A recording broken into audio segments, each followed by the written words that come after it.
As we once again approach the Yom Tov of Shavuos, we must, as always, ask ourselves the question, what can we take away from Shavuos? What can we do to have a more meaningful Shavuos so that we can imbue the rest of our year with Limud Torah, passion for mitzvos, connection to HaKadosh Baruch Hu? When it comes to the giving of the Torah, the location seems to be of great import to Chazal. There's an emphasis on the fact that Torah was given in the Midbar. The question is, why was Torah given in the Midbar? It seems that that would be the last place that we would find the giving of the Torah. The Torah is described as Kiheim Chayenu V'orech Yameinu. Eitz Chayim Hi Lamach Hazikim Ba. Torah is always identified with life. And yet we see that the Torah was given in the Midbar. The place is described as Eretz Lo Zarua. Nothing is planted. There is no life in the Midbar. We would have expected the Torah to be given in a rainforest, where life is in abundance. We would have expected the Torah to be given in a great empire, in a great city.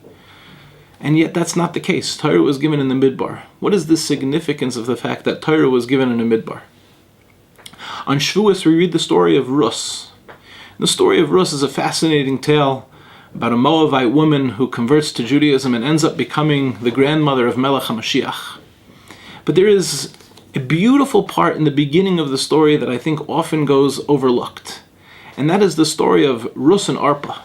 Rus and Arpa were, of course, sisters. They were according to some, they were the children of Eglon, who was the Melech of all of Moab. So these were not just Stam women. These were Moabite royalty. And they married Machlon and Kilion, who were, of course, men of great import in Klal Yisrael, children of Elimelech and Naomi.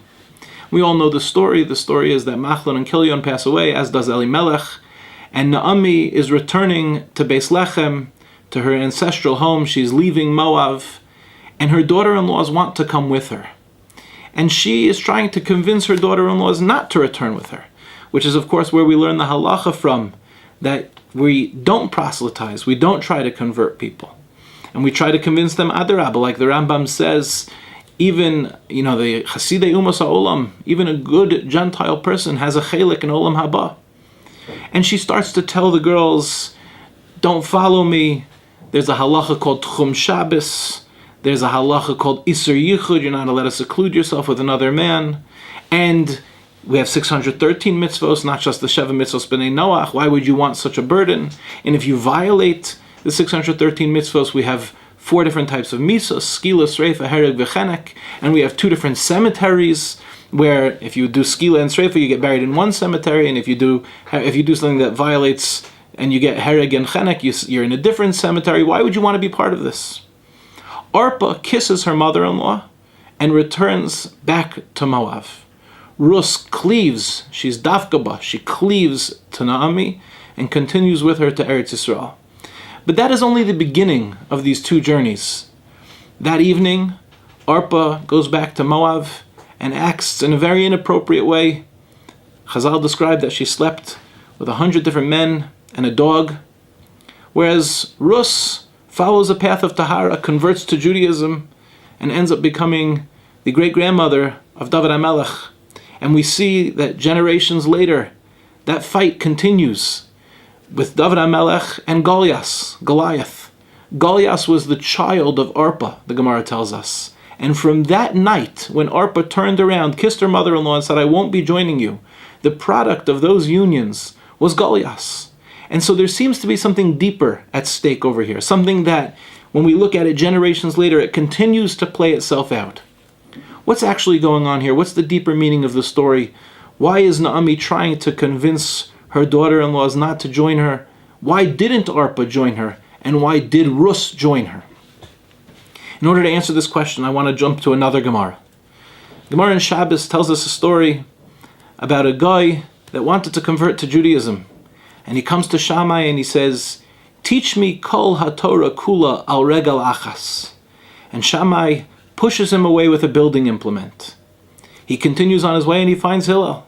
He says, teach me kol haTorah kula al regal achas. And Hillel says, don't do unto others what you don't want done to yourself. The challenge for us is sometimes we learn the childish version of Judaism and we never actually graduate to the adult version of Judaism. There's so many problems with this story that obviously needs to be understood in a deeper way. What does it mean, teach me kol haTorah kula al regel achas? Why does Shammai push him away with a building implement? Why is that a critical part of the story? And what is Hillel's answer? Don't do unto others what you wouldn't want done to yourself. Why doesn't Hillel simply say, V'ahavta l'reacha kamocha? I saw an unbelievable pshat with Rav Yaakov Meir Shechter that I want to share with you today. The soul of a convert is a Jewish soul. It always has been a Jewish soul. But because of the sin of the Eitz Hadas, because there's now in our world an erbuvia of tov and ra, an admixture of good and not good, sometimes the soul of a Jew will end up in the body of a Gentile. And the particular rectification that needs to be brought into the world occurs when that Jewish soul reveals itself to be a Jew. It's a terrible nefila for this Jewish soul. It feels trapped in this Gentile body. It knows it doesn't belong there. It knows that there is a Jewish mission that it should be participating in. And so it's a very painful nefila, as all nefilas are. And now here is this Gentile that wants to reveal his Jewish soul. He wants to come to Judaism. But he's tired of living with the vicissitudes of life. He doesn't want the ups and downs. He just wants to serve Hashem with no pain, no nefilas. He's done with his nefilas. So he comes and he says, teach me kol haTorah kula al regel achas. Teach me Torah. But I only want 1 foot in this world.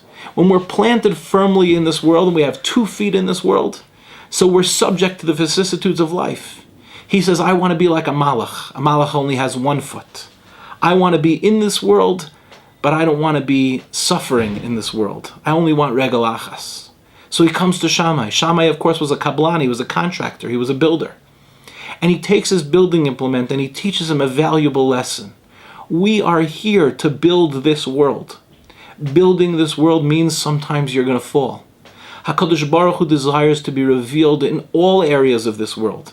When you do a mitzvah, and chas v'shalom, when you do an aveira, we do tshuva for that aveira, and that reveals Hashem in the lowest areas of this world. So part of building the world is the fall. You can't be here without falling. And if you're not interested, then you're not a builder.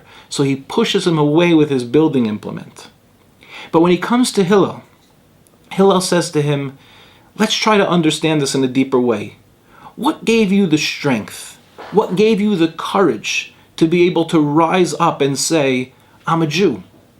The reality is that every soul is connected. The Nefesh HaChaim says that if a Jew does a mitzvah in Eretz Yisrael, it becomes easier for a Jew to do a mitzvah in Paris. We are all connected on a supernatural level. What gave you, Hillel says to this Gentile, this would-be convert, what gave you the ability to return to Judaism? It was the fact that somebody else fell.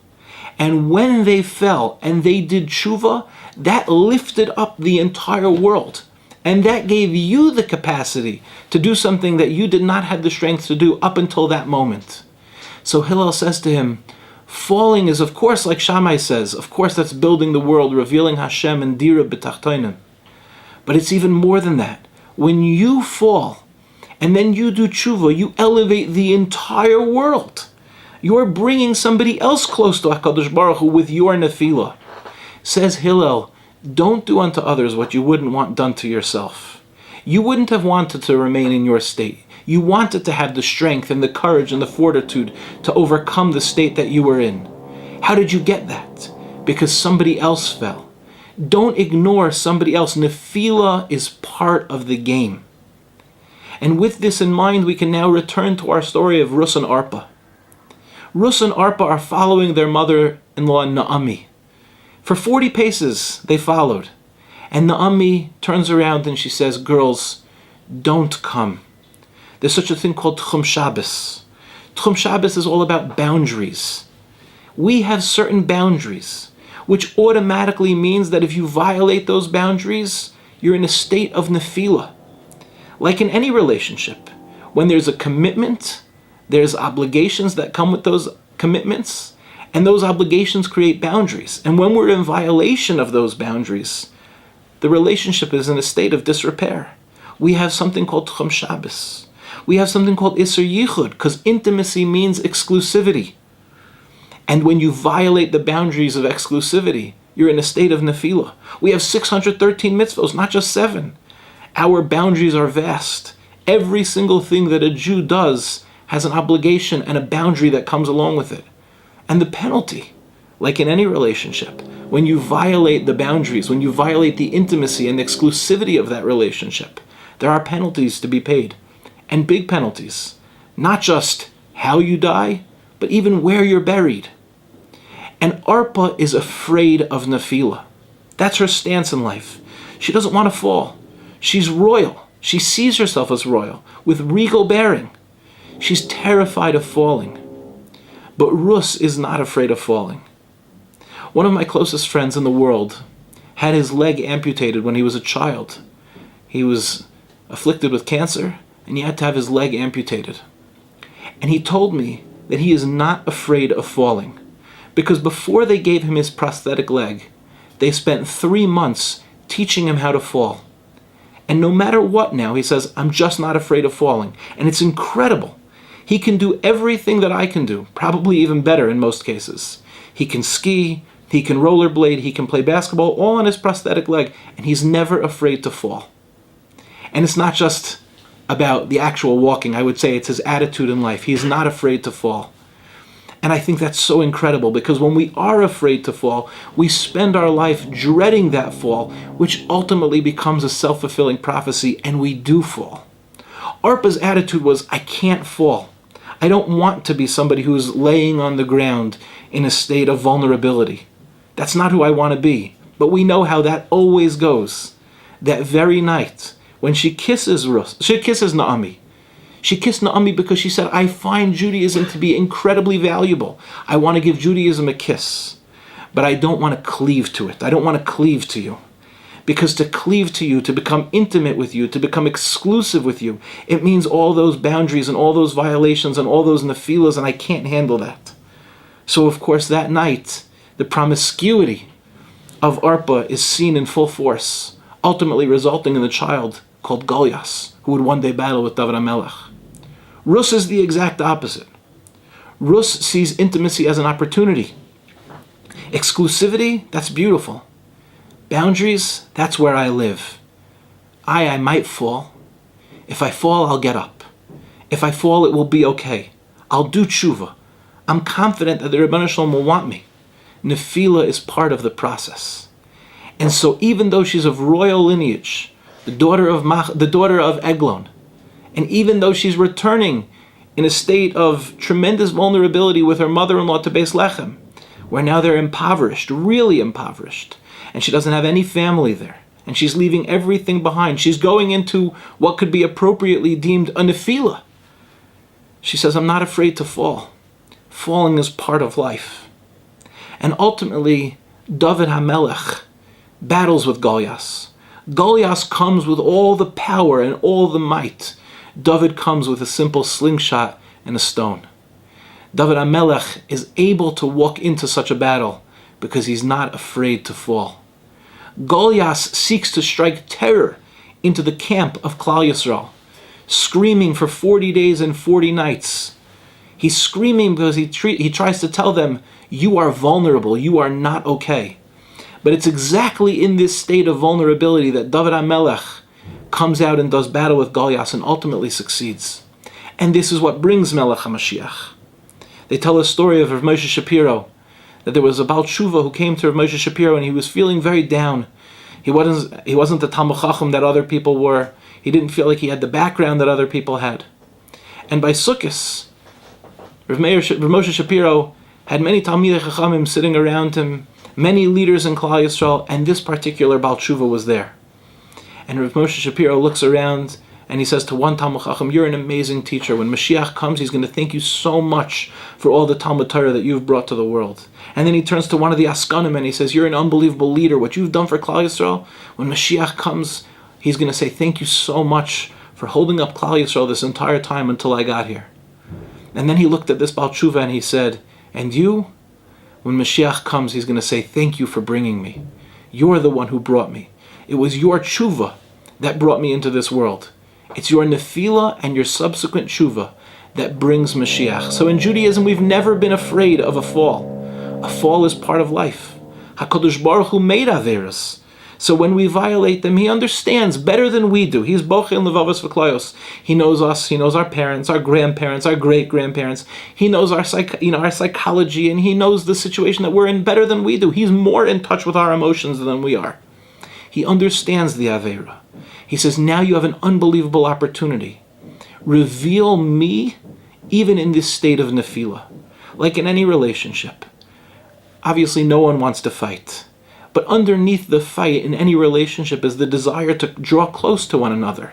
So when you're in that state where you're maybe in a machlokes with your spouse, will you have the courage to look at your spouse and go, the only reason this is bothering me is because I care so deeply about you. If I didn't care about you, would we really be fighting? If I didn't care about you, I would nothing you. Anger, obviously, is a terrible thing, but it's also a beautiful thing. It's a terrible thing to rage against someone. Nobody should have to suffer that type of abuse. But it's also beautiful because I care about you. It's just manifesting itself inappropriately. But I deeply care about you. And so this is what we're learning. We're learning the story of a woman who comes to Klal Yisrael as a Moabite, totally vulnerable. And she says, I'm not afraid to fall. Give me Tchum Shabbos. Give me Isser Yichud. Give me 613 mitzvos. I'm excited to participate because this is what brings Melech HaMashiach.